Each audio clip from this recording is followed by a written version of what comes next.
सबसे पहले तो फिल्म के सब्जेक्ट के बारे में जानना चाहूंगा, जैसे आपके पास आया तो क्या आपका रिएक्शन? देखिए, हम सब लोग जानते हैं कि हिंदुस्तान गांव में बसता है। 90% आबादी जो है वो गांव में रहती है, देहातों में रहती है।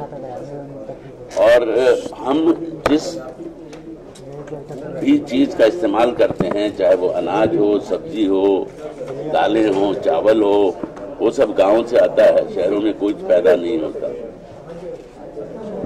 कपड़ा तक गांव में उगाया जाता है, कपास गांव में उगती है। तो हमें किसान की इज्जत करना सीखना चाहिए। किसान जो है वो कुदरत पे बहुत निर्भर करता है, साल भर मेहनत करता है, लेकिन कुदरत का कहर कई बार टूटता है, बाढ़ आ जाती है या सूखा पड़ जाता है। तो ऐसे में सरकार का दायित्व है कि वो उस किसान को सहारा दे, उसकी मदद करे। जैसा कि हम सब जानते हैं कि इतने सारे किसान हर साल आत्महत्या करते हैं क्योंकि वो कर्जई हैं और भूख से मर रहे हैं। तो ये फिल्म उसके बारे में है, बहुत सार्थक फिल्म है और इसको हम पूरी कोशिश करेंगे कि वो इतनी इंटरेस्टिंग हो कि लोग इसको देखें और इससे जो है उनको इस मुश्किल की तरफ जागरूक हों। और हम सरकार को भी ये संदेश पहुंचाना चाहते हैं कि ये हम सब की जिम्मेदारी है, खासकर सरकार की, कि किसानों के बारे में सोचें। कुछ बजट पे अलॉट होता है, जैसे हमने देखा कि सिंचाई घोटाला पिछले जो इलेक्शन में महाराष्ट्र में वो भी बहुत चर्चा में रहा, जिसकी वजह से ये कहा जा रहा है कि हजारों करोड़ों का घोटाला हुआ। जो पैसा दिया गया था कि जो गांव की जमीन है वहाँ ये मुझे नहीं पता, ये पॉलिटिकल सवाल है, ये आप किसी पॉलिटिशियन से पूछिए, क्योंकि मुझे इसकी डिटेल्स नहीं पता। मैं फिल्म के बारे में बात कर सकता हूँ। आपका किरदार क्या है? मेरा किरदार किसान का है, मैंने बोल ही दिया आपको। गोविंद जी, अभी आपने जिक्र किया कि एक नया गोविंद नामदेव दिखाई देगा फिल्म में, तो आपके किरदार के बारे में कुछ बताइए, किस तरह का किरदार? मैं इसमें एक करप्ट भ्रष्ट सीएम का किरदार कर रहा हूँ। अपनी जेब में, अपने पॉकेट में पैसा आना चाहिए, दुनिया गई भाड़ में। चाहे किसान आत्महत्या करे, चाहे उसके बच्चे भूखे मरें, चाहे हमारे देश की छवि, हमारी देश की इमेज दुनिया के सामने खराब हो, उससे कोई मतलब नहीं। हम मेरी जेब में पैसा आना चाहिए और आने वाली 10 पीढ़ी का इंतजाम मुझे करके मरना चाहिए। ये एटीट्यूड, ये कुछ टारगेट आजकल के पॉलिटिशियंस में आ गया है और इसकी वजह से पूरी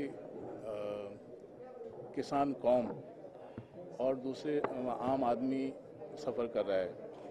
उसके बारे में यह फिल्म है और मैं इस करप्ट सीएम को थोड़ा डिफरेंटली प्ले करना चाह रहा हूँ। इसके बारे में तो आगे चर्चा होगी। कोशिश करूँगा कि थोड़ा सा एक नयापन दिखाई दे मेरे चरित्र में, मेरे पोर्ट्रेयल में। फिल्म की शूटिंग ये जाना पहचाना सा लग रहा है कुछ किरदार आपका। मुझे लगता है हमारे समाज में ऐसे कई लोग घूम रहे हैं। जी जी, बिल्कुल बिल्कुल, है ना? हर कोने में, हर कोने में आपको दिखाई देता। हाँ, आपकी निगाह किसी खास व्यक्ति पे है क्या? है, 2-3 लोग हैं ऐसे बिल्कुल साफ दिखाई दे रहे हैं। हाँ। उनमें से किसी एक को पकड़ के मैं पोर्ट्रेल हाँ, मैं नाम तो नहीं पूछूंगा, लेकिन वो अपने आप पता चल जाएगा, आपके पोर्ट्रेल से पता चल जाएगा। कोई प्रिपरेशन की है आपने इस रोल के लिए? जल्दी शूटिंग शुरू होने वाली है? अभी करूंगा, अभी डिसाइड हुआ है, ये 2-3 दिन में ही ये डिसाइड हुआ है। अभी कल से ये घूस लेना शुरू करेंगे।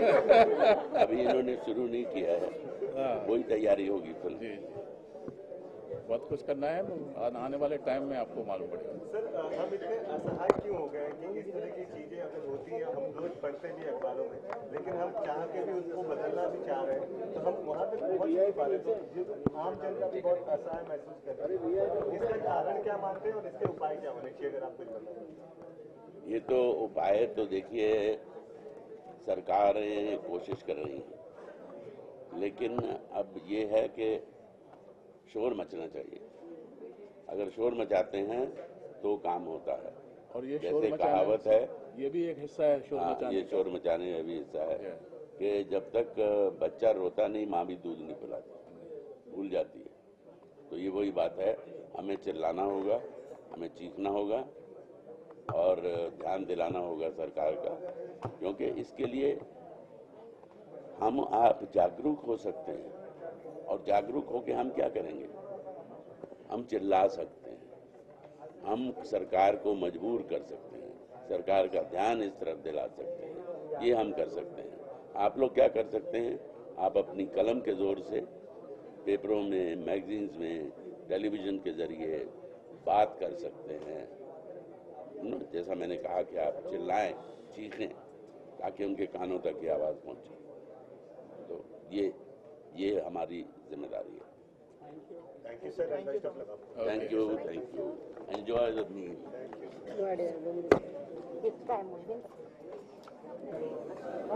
हाँ, ये कॉन्सेप्ट कहाँ से दिमाग में आया? कॉन्सेप्ट एक्चुअली दिमाग में आया मेरा,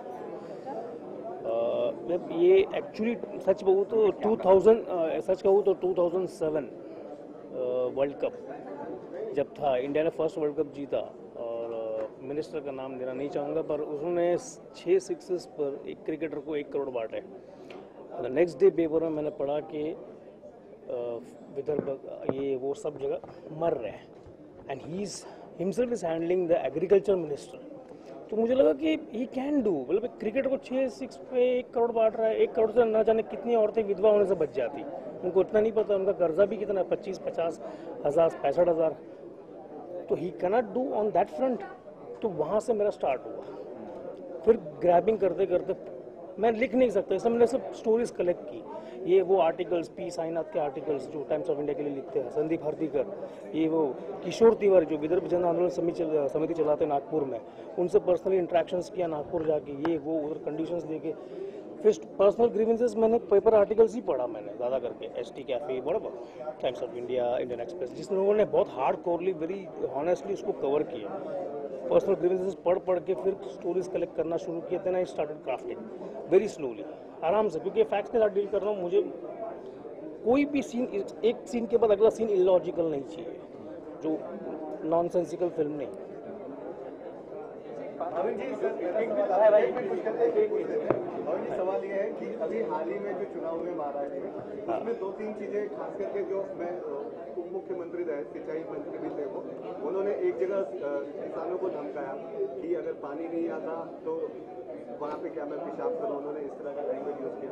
दूसरी जगह उन्होंने किसानों से कहा कि अगर आप वोट नहीं देंगे तो हम लाइट काट देंगे।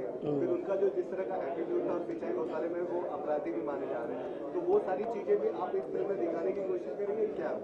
और जो विवाद है उसे किस तरह से सुलझाया जाए, उसका क्या हल है, क्या वो भी आप दिखाएंगे? मैं ज़्यादा नहीं कहूँगा। जब मैंने एक बात कह दी कि मैं फैक्ट्स के साथ डील कर रहा हूँ, तो हर फैक्ट्स को बहुत ही अंडर करंटली उसको दिखाया गया है। People, masses as well as classes, दोनों उस चीज़ को समझ जाएगी कि what I want to say with this particular scene, समझ जाएगी। अच्छा, उसका आपने कोई हल भी बताया कि इसका क्या हल होना है? मैंने अपनी तरफ से जो सोल्यूशन निकाला है कि हाउ दिस फार्मर्स, एक्चुअली सच कहूँ तो जो 2.5-3 लाख बोल रहे, 2.5-3 लाख नहीं है, it is 4 lakhs farmers have suicided till now, and that also it is unofficial आंकड़े हैं। ये ऑफिशियल आंकड़े उन लोग ऑन पेपर्स दिखा रहे हैं, अनऑफिशियल कितने होंगे? उन लोग रजिस्टर नहीं कर रहे। FIR दर्ज करेंगे तो मुआवजा के लिए उन लोग काबिल बनेंगे। बहुत बड़ा चल रहा है, आप तक नहीं पहुंच रही बात। इसमें घोटाला भी तो है, कई लोग ऐसे ही मरते हैं और दिखा था कि किसान था इसमें आत्महत्या की, ऐसी बातें भी सामने कहीं आई हैं। कुछ लोग जेन्युइन डेथ भी मरते हैं। हाँ। कुछ गांव वाले भी उसका जेन्युइन डेथ मरते तो फायदा भी उठाते, यार लाख रुपये मिल जाएगा। ऐसे कुछ गांव वाले भी है, मिस्चीवियस लोग है गांव वाले भी एक्चुअली। पर मैंने जहाँ तक देखा है मोस्टली सब लोग इनोसेंस है, क्योंकि सबसे फूलिश और इनोसेंट आदमी एक किसान ही है, अनपढ़। और दूसरा, जय जवान जय किसान, ये जो लोगो है, किसान और जवान, ये दोनों बैकबोन है कंट्री के। अगर नॉट ओनली गवर्नमेंट, भी सिटीजन्स, हम लोग भी ध्यान नहीं देंगे तो खत्म हो गया। ये समस्या पूरे देश की, आपने सिर्फ मराठवाड़ा लिखा है, सिर्फ मराठवाड़ा की तो नहीं है। Marathwada, only thing is this particular man, ये किसान जो है वो मराठवाड़ा रीजन से है, मुंबई शहर में ओनली। प्रोजेक्ट मराठवाड़ा, ये 4 बच्चे जो है दे आर प्लेइंग, ये 4 स्टूडेंट्स है मास कॉम के, मास मीडिया एंड जर्नलिज्म के स्टूडेंट्स हैं, इनको दे दिया topic agriculture sector and farmer suicide happening across India. अब इनकी फटी पड़ी है कि करे कैसे कि कवर, और चारों पता नहीं है। अब इन चारों के जरिए ये चार इस आदमी के जरिए एक ऐसा इंडिया देखते हैं जिन्होंने कभी कल्पना ही नहीं की। It's a contrast of rural and urban India. ये चारों अर्बन है, ये आदमी रूरल है। इनको एक ऐसी दुनिया दिखाता है जो उन्होंने कभी देखा नहीं है। तो कब तक क्या प्लान है आपका, क्या कब फ्लोर पे जा रहे हो, कब? On floor we are going on 21st and या ऑन फ्लोर 21st से जा रहे हैं और आराम से काम करते करते इसको कंप्लीट करना है, नॉट इन हाश, आराम से, क्योंकि जब इतनी मेहनत की है तो फिल्म बनाने में कोई गाय नहीं, आराम से जो सीन से सीन टू सीन आराम से काम करेंगे। कब तक क्या प्लान किया, दिवाली में रिलीज करेंगे? नहीं, रिलीज देखो, रिलीज का मैं आपको बता दूं, फर्स्ट ऑफ ऑल रिलीज में इस फिल्म को आप बड़े प्लेयर्स के साथ रिलीज नहीं कर सकते, लाइक शाहरुख, सलमान खान, इनकी कोई बड़ी फिल्म आ गई तो इस फिल्म को जस्टिस नहीं मिलेगा, आप भी समझते हो। तो उसको देखते हुए कैलेंडर क्या पैक है सामने, किसका जो 52 हफ्ते है, 52 हफ्ते में कौन हमको सूटेबल है, उसके हिसाब से हम एंट्री मारेंगे। फिर उसके अकॉर्डिंगली जो डेट मिलेगी उसके अकॉर्डिंगली प्रमोशन प्लान शुरू होगा। फिर 2-3 महीने जैन से शुरू करें, 2-3 महीने definitely it will take 2-3 months. Film के स्टारकास्ट की बात करें तो वो आपने कैसे फाइनलाइज किया, कुछ बताना चाहेंगे? स्टारकास्ट के एंगल से अगर बात करूँ तो सच कहूँ तो वेरी फर्स्ट ओम जी ने मना कर दिया। ओम जी ने मना कर दिया तो आई वॉज कैसे करें, इनको समझाए कैसे। और एक्चुअली वो 1.5 साल पहले मैंने उनसे बात की और अब 1.5 साल के बाद मैं बात कर रहा हूँ, तो वो भूल चुके थे सब्जेक्ट को, तो जाके फिर से समझाना ये उनको मेंटली, मैंने सिर्फ 15 मिनट का नरेशन दिया उसने बोला बस मैं कर रहा हूँ, दैट्स इट। तो उनका भी एक सेंस है, वो 15 मिनट में समझ गए थे कि फिल्म कहाँ जा रही है, क्या स्टार्ट लिया है इसने, अब कैसे जाएगी, तो उधर ही खत्म हो गई बात। जैसे मैं डेफिनेटली मैं इंट्रोडक्शन करवाऊंगा आपसे, उनको पर्सनली करवाऊंगा। इसमें 2 फीमेल्स हैं एंड 2 मेल्स, एक है प्रसाद बर्वे, दूसरा कुणाल शेठ है, और एक फराह कादर एंड एक कैटरीना है जो फॉरेन ओरिजिन है। नहीं, कैट नहीं है, Katrina she is a foreign origin model, is a European actress. और यूजुअली कैसा था ना, बहुत अब्रॉड पे जाके पढ़ते हैं बच्चे लोग, हम लोग भी जाते हैं ऑस्ट्रेलिया में पढ़ते हैं, ये पढ़ते हैं वहाँ पर, तो वहाँ के लोग भी यहाँ पढ़ते हैं, यू मस्ट हैव सीन। सो उसको उस एंगल से हमने रखा हुआ है on board, 2 guys and 2 girls। उसमें कोई लव केमिस्ट्री नथिंग, सब कुछ अगेंस्ट है, नो लव ट्रायंगल। सॉन्ग्स है but it is not related to typical songs, कोई मारधाड़ नहीं है, कुछ नहीं है। It's a complete clean and neat subject oriented film. Thank you sir. Thank you और एक्टर से हम लोग भी फाइनेंस करते वक्त आपने ये नहीं सोचा कि क्या पैसे रिकवर होंगे? और क्योंकि कई बार बॉलीवुड में देखा जाता है कि लोग सेफ बेट खेलते हैं कि कमर्शियल फिल्म है, मसाला फिल्म है, इस तरह से ये फिल्म नहीं है। अगर हम इस तरह की सब्जेक्ट और स्क्रिप्ट की डिमांड देख रहे हैं तो उसके बारे में बताइए, कितना बड़ा पहले तो रिस्क था। अदरवाइज भी अगर हम देख रहे हैं तो जिस टॉपिक पे आप फिल्म बना रहे हैं उसी चीज को लेकर महाराष्ट्र में इलेक्शन भी लड़ा गया था और गवर्नमेंट भी चेंज हुई, वो सब सारी चीजें उसके बारे में बताओ। सबसे पहले तो यार मैं खुद ये सब्जेक्ट खोज रहा था कि इसके ऊपर में कुछ काम होना चाहिए। और जैसा कि मैंने पहले भी कहा कि महाराष्ट्र में हमारे बहुत सारे सेंटर हैं जहाँ पे हमारा डोमेस्टिक बीपीओ चलता है। वहाँ पे बहुत से ऐसे बच्चे आते हैं जिनके माँ बाप किसान हैं और वो ऐसी सारी बातें हमसे शेयर करते रहते हैं। कई बार वो पैसा भी मांगते हैं, 1000 रुपये, 2000 रुपये। तो किसी के बाप ने 5000 लिया है, किसी के चाचा ने 10,000 लिया है, और उस छोटे अमाउंट की वजह से ही ऐसे लोग सुसाइड कर रहे हैं। तो ये इतनी छोटी छोटी समस्याएं हैं और ये हमारे लिए बहुत छोटी चीज़ें हैं, पर वो लोगों के लिए इतनी बड़ी है कि वो अपनी जान की भी परवाह नहीं कर रहे हैं और वो सुसाइड कर रहे हैं। तो मैं खुद चाहता था कि इस सब्जेक्ट के ऊपर में कोई काम हो, और उस दौरान मुझे भाभी नवाड़िया जो कि मेरे अच्छे दोस्त हैं, उन्होंने ये स्क्रिप्ट सुनाया। तो मुझे ये काम करना ही था। तो उसमें तो क्या है कि जब आप कोई काम अच्छा कर रहे हो, तो मेरी आदत है, काफ़ी सारे मैंने नए नए बिजनेस भी किए और अब भगवान की दया से सब कुछ अच्छा चल रहा है। तो एक एंटरप्रेन्योर टेंडेंसी मेरी है ही, तो रिस्क की उतनी चिंता करना नहीं चाहिए, और जो आप काम कर रहे हो वो अच्छे से करो, फिर आप सबका तो सहयोग है ही। और सवाल मेरा आपसे है कि जैसे अगर हम देखें अभी हालिया में जो फिल्म रिलीज हुई थी विवादों में आ गई, तो इसी तरह ये भी फिल्म आपको लग रहा है क्योंकि पॉलिटिकली इसमें लोग जो है भले उनका नाम नहीं होगा या उन्हें पोर्ट्रे तो अलग तरीके से किया जाएगा? नहीं, ये विवादों में पड़ने वाली मूवी नहीं है, क्योंकि ये धर्म जात पात से परे मूवी है। ये उन लोगों की कहानी है जिनके कारण हम हैं। नहीं सर, मैं पॉलिटिकली प्रॉब्लम आ सकती है। नहीं, ऐसा कोई मुझे नहीं लगता। उल्टा मुझे तो लगता है कि हमें पॉलिटिकल पूरा सपोर्ट मिलेगा, क्योंकि एक इतना अच्छा कॉज है। तो मुझे लगता है कि ये हर जगह की समस्या है, केवल महाराष्ट्र की नहीं है। और सब कुछ तो हम नहीं दिखा पाएंगे, लेकिन हाँ, जितना ज़्यादा हो सके वो कोशिश करेंगे कि इन लोगों की समस्याएं जो हैं वो लोगों तक पहुँचें। कब तक रिलीज करने के चाहते? मैं तो चाहता हूँ यार कि जितना जल्दी पैसे तो लग रहे हैं ना, अब जितनी जल्दी मूवी रिलीज हो उतना अच्छा है। Thank you sir. आपका पूरा नाम बता दीजिएगा। मेरा पूरा नाम Satyavrat Tripathi. Thank you sir, हमेशा से एक अंदाजे में आपका जुदा रहा है हर फिल्म के, इस बार क्या जलवा दिखने वाला है? कुछ सुर को लेके और कुछ एक स्पेसिफिक कैरेक्टर को ऑब्जर्व कर रहा हूँ इस कैरेक्टर को करने के लिए। सो वो सब देखने को मिलेगा। नॉर्मली जिस तरह के कैरेक्टर्स मैं करता रहा हूँ, सुरों को लेके मैं हमेशा काम करता हूँ। एक पर्टिकुलर चरित्र का क्या सुर, हर आदमी का सुर अलग होता है। मेरे बोलने का सुर अलग है, आपके बोलने का सुर अलग है। इसी तरह से यही अप्रोच मैं अपने कैरेक्टर्स में करता हूँ। इसमें ख़ास तौर से मैं कोशिश कर रहा हूँ, और एक दो कैरेक्टर्स हैं जिनको मैं ऑब्जर्व कर रहा हूँ, उसी में से मैं उनके कैरेक्टराइजेशन को लेके इसको पोर्ट्रे करूँगा। सर, जब जिम्मेदार आर्टिस्ट को दिया जाता है फिल्म के अंदर, तो एक दारोमदार एक अलग ही होता है, क्योंकि जिम्मेदारी सोची जाती है। आपके शोल्डर पे एक जिम्मेदारी रहेगी, फिल्म का दारोमदार थोड़ा सा आगे बढ़ेगा, क्योंकि हर अंदाज को निभाया है। कितना चैलेंजिंग रहेगा, या फिर ऑब्जर्व तो आपके अंदाज बयान होगा? जी, चैलेंजिंग तो है। मैं कोशिश कर रहा हूँ, मूछ मैंने रखनी शुरू की है।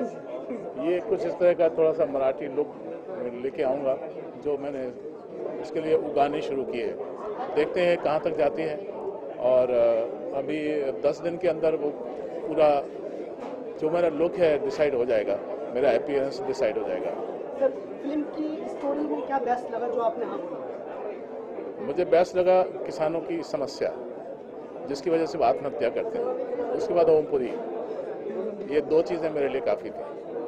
ओके सर, आने वाले प्रोजेक्ट कौन कौन से हैं? अभी अगले महीने रिलीज़ हो रही है डर्टी पॉलिटिक्स, काफ़ी चर्चा है उस फिल्म की। और उसके बाद मई में दशहरा नाम की पिक्चर रिलीज़ हो रही है। ये दो पिक्चरें रिलीज़ हो रही हैं। Thank you so much sir. Thank you so much sir. Hi. आज क्या जलवा दिखने वाला है? जलवा तो दिख गया। ये तो पोस्ट जलवा चल रहा है। Anyways, be precise. What's your question? Yeah. Film है, बहुत ही नाजुक मोड़ के लिए है और बहुत ही गंभीर सब्जेक्ट है। बहुत गंभीर सब्जेक्ट है। क्या कहना चाहोगे अपने किरदार को? हाँ, मेरा किरदार Kadambari is the name of my character. She is a student out for a project, you know. Initially उन्हें क्या लेना देना, कौन किसान कहाँ आत्महत्या कर रहा है, like you like me, any individual, you know, very casual. But then ये फिल्म एक जर्नी की तरह शुरू होती है, कहीं से शुरू होती है, कहीं पहुंचती है। ये subject on the whole highlight होता है। मुझे लगता है इस फिल्म के माध्यम से भाभी ने बहुत अच्छी कोशिश करी है, एक बहुत बड़े इशू को जो पूरी तरह से नकारा जा रहा है, you know, on the whole किसी का ध्यान कहीं से कहीं तक उस तबके के लोगों की तरफ बिल्कुल नहीं जा रहा। बॉलीवुड एक ऐसा प्लेटफॉर्म है जहाँ पे इतनी सी चीज़ को भी इतना बड़ा एक्नॉलेजमेंट, इतना बड़ा कवरेज मिल सकता है। तो it takes real guts, you know, जो भाविन ने लिया है। And the producer Satya, of course, if he wanted he could have done a Bollywood masala film, a commercial film, he could have earned a lot, you know, but then he invested in this, you know, and these guys are really doing great यार। और हम तो एक छोटा सा हिस्सा है, भाविन की 5 साल की मेहनत है, हम तो अभी ऑन बोर्ड आए हैं, हम कोशिश करेंगे अपना 1000% दें और इस फिल्म के द्वारा वो जो दिखाना चाह रहे हैं, वो जो बोलना चाह रहे हैं, वो जो कन्वे करना चाह रहे हैं, हम कोशिश करेंगे कि वो हम दिखा पाए। I am very sure I do it यार, विश मी लक। काफ़ी बड़ा चैलेंज रहेगा, बहुत नाजुक स्क्रिप्ट है और साथ में तो दिग्गज भी है। ओमपुरी सर, यस, तो ready to accept challenges of course. क्या प्रिपरेशन की है, क्या तैयारी की है? रोज चल रही है, जोरदार चल रही है। Bhavin is like behind our back every alternate days हमारी क्लासेस होती है, we do script reading, we work on a characters. He is like eat Kadambari, sleep Kadambari, walk Kadambari, do Kadambari. मैंने कहा हाँ बाबा, डूइंग कादम्बरी। इसके अलावा क्या क्या कर रही है? इसके अलावा कौन कौन से प्रोजेक्ट हैं? इसके अलावा this is the first big project I am doing. इस इंडस्ट्री में मैं 1 साल से हूँ, तो मेरी तो लॉटरी लग गई। मतलब 1 साल में I'm leading in a film. इसके पहले I've acted in Maricom, I've acted in Singham Returns. Those were cameos, of course. But then yes, Umang directed me, Rohit Shetty directed me. I was small bit in Shamitab also. तो Balki sir directed me. 2014 अच्छा था, 2015 rock करेंगे। Thank you so much. Thank you so much.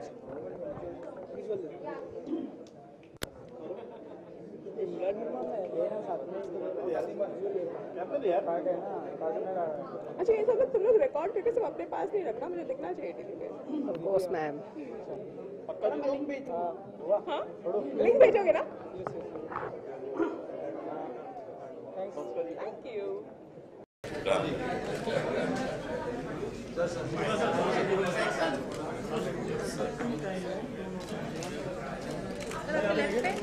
Yes sir, सामने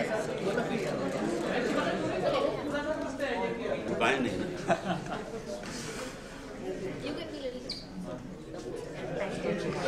दिखने दो। हाँ, sir यहाँ पे लेंगे और view sir, one more stay sir यहाँ पे left sir, left side centre sir, right sir, सामने राइट। ठीक है सर, एक लेफ्ट पे छोटा सा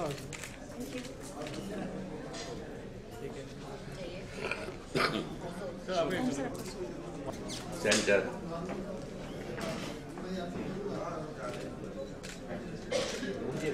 माय लेफ्ट सर, यहाँ पे सर, आपके right sir, centre centre sir, right right.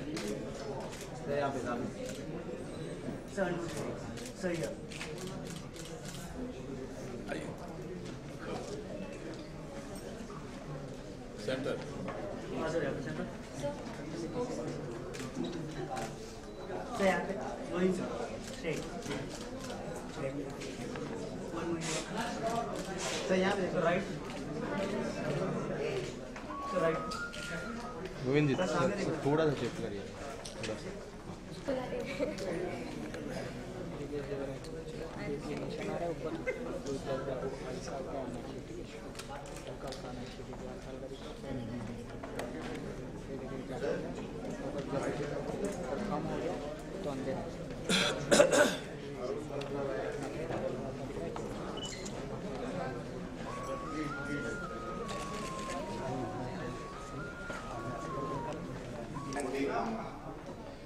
और इन 5 सालों में बहुत सारे अलग अलग तरह के करते हैं जिनके कारण हमें उनका सहयोग, उनमें से कुछ लोग आज मेरे साथ हैं, यहाँ हैं, कुछ नहीं है, पर वो हो या ना। उस दौरान मेरी मुलाकात भाविन से हुई। भाविन वाडिया काफी अच्छे कलाकार हैं और इस सब्जेक्ट में उनका नॉलेज काफी अच्छा है। उन्होंने मुझे ये स्क्रिप्ट सुनाई।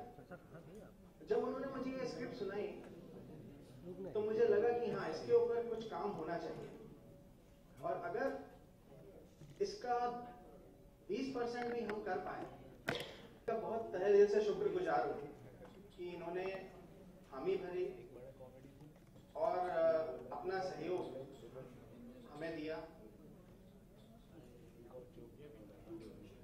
मुझे इस बात का पूरा यकीन है कि जब ओम सर, गोविंद सर जैसे कलाकार हमारे साथ जुड़े हैं और इतना अच्छा हमने एक सामाजिक मुद्दा एक लिया है और इसके ऊपर में एक मूवी बनाएंगे तो जरूर ये सफल होगी और इसमें आपका भी सहयोग मुझे समय समय पे लगता रहेगा। तो मैं उम्मीद करता हूँ कि आप इसी तरह से आएंगे और अपना हौसला अफजाई करेंगे। तो एक बार फिर धन्यवाद आने के लिए। I'd like to pass on the mic to director Bhavin ji, who will like to tell more about this. Thanks for everybody for coming here. And please phone रख दीजिए। या तो मैं बहुत कट बताऊंगा। 2009 से मैंने शुरू किया इस सब्जेक्ट को एक्सप्लोर करना। तो एक्सप्लोर करते करते रिसर्च तो करनी पड़ेगी, तो फैक्ट्स के साथ डील करना है। तो 250 to 300 फैमिलीज की इंडिविजुअल ग्रीवेंसेस पढ़ के उसको सिनेमैटिकली वे में दिखाना भी है, नहीं तो डॉक्यूमेंट्री लगेगी। तो क्राफ्टिंग करने में बहुत टाइम गया क्योंकि मैं एकदम परिपक्व राइटर नहीं हूँ।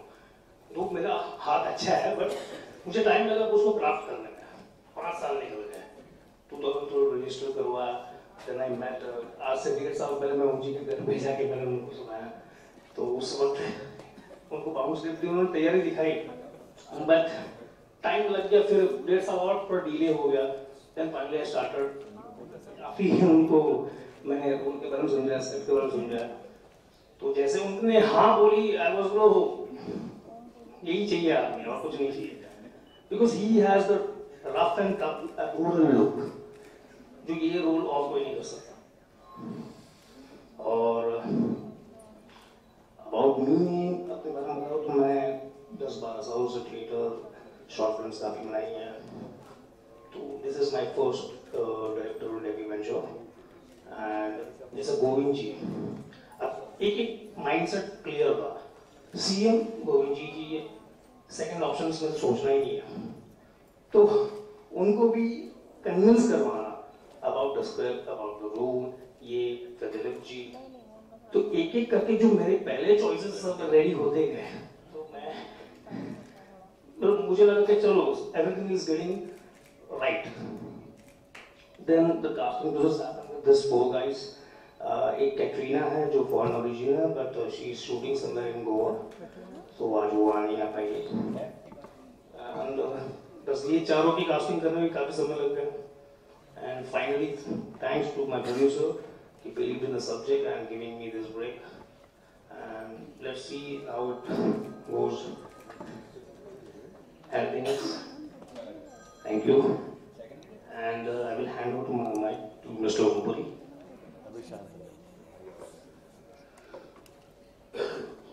नमस्कार और आप सबको नए वर्ष की शुभकामनाएं। सबसे पहले मैं प्रोड्यूसर डायरेक्टर को शुभकामनाएं देता हूँ इस प्रोजेक्ट के लिए। और गांव का जीवन जो है हम सबको पता ही है कि 90% हिंदुस्तान गांव में बसता है। मैं जयपुर के पास दिल्ली 6 की शूटिंग कर रहा था, तो मेरा बेटा जो कि उस वक्त 12 साल का था, वो शूटिंग पे आया, तो मैं उसको गांव में ले गया। सडनली मैंने खेतों के बीच गाड़ी रोक दी सड़क के किनारे। आई सेड, बेटा बाहर उतरो। बोला क्या हुआ? मैंने कहा नहीं, बाहर आओ। मैंने कहा ये क्या है इधर? बोले खेत हैं। और मैंने कहा वो दूर क्या है? बोले गाँव है। मैंने कहा शहर में तुम क्या खाते हो? बोलता बाबा ये कोई पूछने की बात है, खाना खाता हूँ। नहीं, मैंने कहा खाने में क्या खाते हो? मतलब रोटी खाता हूँ, सब्जी खाता हूँ, दाल खाता हूँ, चावल खाता हूँ, फल खाता हूँ। और पहनते क्या हो? कपड़े पहनता हूँ और क्या? मैंने कहा इनमें से कोई भी चीज शहर में पैदा नहीं होती। जो तुम खाते हो, जो तुम पहनते हो, वो सब गांव में पैदा होता है और शहर में आता है। तो हमें गांव की इज्जत करनी चाहिए, गांव वालों के बारे में सोचना चाहिए। और बहुत मेहनत करते हैं। कई बार कुदरत का कहर ऐसा पड़ता है, पूरा साल 6 महीने वो फसल की देखभाल करेंगे, पता चला बाढ़ आ गई या बारिश नहीं हुई, सूखा पड़ गया, तो वो कुदरत पे निर्भर है।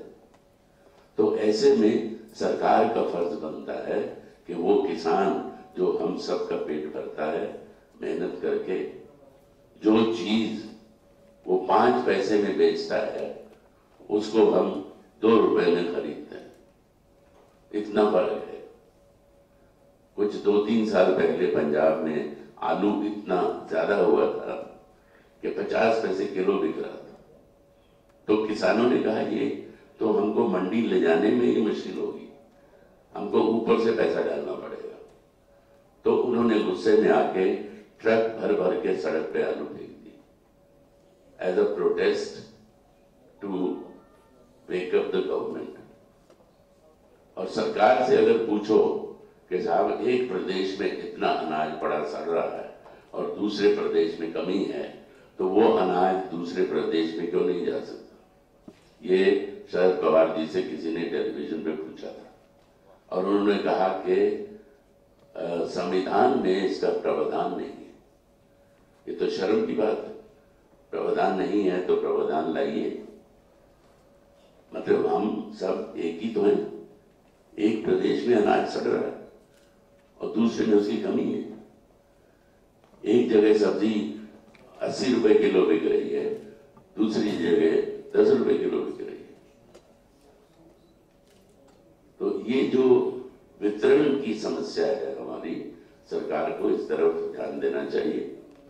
और मैं प्रोड्यूसर साहब का आभारी हूं कि उन्होंने इस तरह के सब्जेक्ट पे फिल्म बनाने की सोची। बहुत ही सार्थक फिल्म होगी और इन्होंने किसानों की समस्या के बारे में सोचा और सरकार को भी जगाएगी ये फिल्म और हम सबको भी जगाएगी। और हम जिस तरह से भी इसमें योगदान दे सके हम देंगे और हमें देना चाहिए। जैसा कि प्रोड्यूसर साहब ने आप लोगों से भी विनती की है कि आप भी इस फिल्म के लिए जो भी आपके हाथ में है, आपके हाथ में कलम है और कलम बहुत ताकतवर चीज होती है, तो आप अपनी कलम से इस फिल्म की हौसला अफजाई कीजिए और इस फिल्म को बढ़ावा दीजिए। धन्यवाद।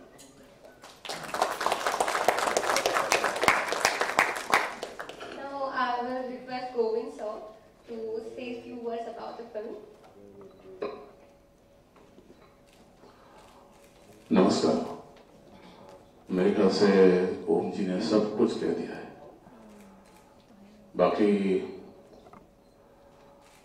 2 शब्द मैं ये कहूंगा कि त्रिपाठी जी ने किसानों की समस्या को लेके एक फिल्म बनाने का साहस किया है, इसके लिए मैं उनको तहे दिल से बधाई देता हूँ। ये फिल्म वाकई जिस तरह से मैंने स्क्रिप्ट का नरेशन सुना है, बहुत अच्छी फिल्म बनेगी और इसका बहुत इम्पैक्ट होगा हमारे भारतवर्ष में। ये एक सार्थक प्रयास है इनका, भावेन और त्रिपाठी जी का मिलकर जो मीनिंगफुल फिल्म बनाने का प्रयास है। मैं कोशिश करता हूँ, कोशिश मेरी ये रही है कि अब कमर्शियल सिनेमा के साथ साथ में सार्थक सिनेमा के साथ भी जोड़ूं। और उसी सोच के तहत मैं जब मैंने सुना कि ओम जी भी इस फिल्म से जुड़े हुए हैं, तो मैं इमीडिएटली इस फिल्म से जुड़ गया। और मेरी कोशिश रहेगी कि आपको इस फिल्म में एक नया गोविंद नाम जो दिखाई दे। Thank you.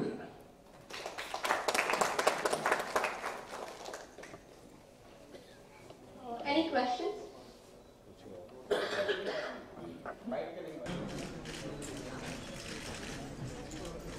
Yeah, send them everyone. Yeah, take.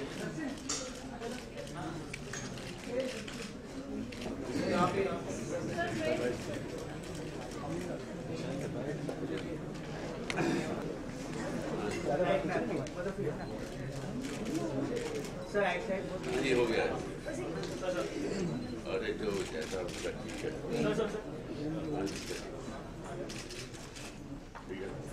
हाँ ठीक है, आइए बिठा के कर लेंगे, बिठा के ओम जी को है ना, बिठा देंगे ना बस। हाँ ठीक है, तो आप लोग इसके आगे नहीं आएंगे। सब लोग सामने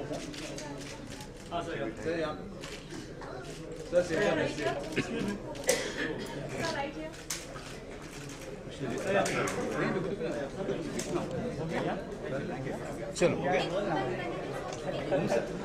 मेरे हिसाब से, और मैं बस ये प्रार्थना करूंगा कि आप और आप दर्शक हैं उसे पसंद करें। सर मैं पिक्चर का प्रोड्यूसर हूँ, मैंने तो सब कुछ देखा है। गाते हुए देखिए शायद ही इस इंडस्ट्री में कोई ऐसे कलाकार हैं जो एक पूरा गाना एक ही जगह में बैठ के गा सकते हैं और उसे इतने कन्विंसिंगली कर सकते हैं। और